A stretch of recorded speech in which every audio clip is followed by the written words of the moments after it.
السلام علیکم۔ سنو، پریشان نہ ہو، اللہ ہے نا تمہارے ساتھ، وہ دے گا تمہیں ہر غم سے نجات۔ صبر کرو تب تک جب تک اس کا اجر نہ پالو، آسان کر دے وہ تمہاری زندگی کے یہ حالات۔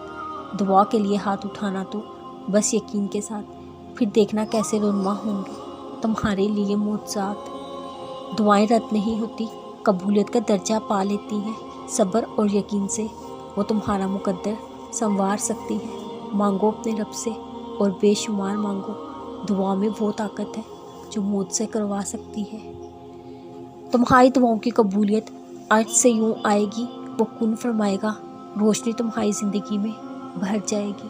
دیکھو وہ اللہ تو تم سے بہت محبت کرتا ہے، وہ یوں کرے گا اپنی رحمت تم پر کہ تمہاری ہر انشاءاللہ الحمدللہ بن جائے گی۔ جن آزمائشوں سے تم گھبرا کر امید چھوڑ بیٹھتی ہو، یقین کرو جب وہ تمہارے صبر کا پھل عطا کرے گا، تم شکر کے سجدے میں گر جاؤ گی۔ توکل رکھو، وہ تمہاری الجھنوں کو سلجھا کے کوئی راستہ نکالے گا۔ وہ آسمانوں کا مالک تمہیں ہر خوشی دے گا، تم دل سے مسکراؤ گی۔ دیری کا مطلب یہ تھوڑی ہے دعا قبول نہیں ہوگی، انشاءاللہ آپ کی ساری دعائیں قبول ہوں گی بہت جلد۔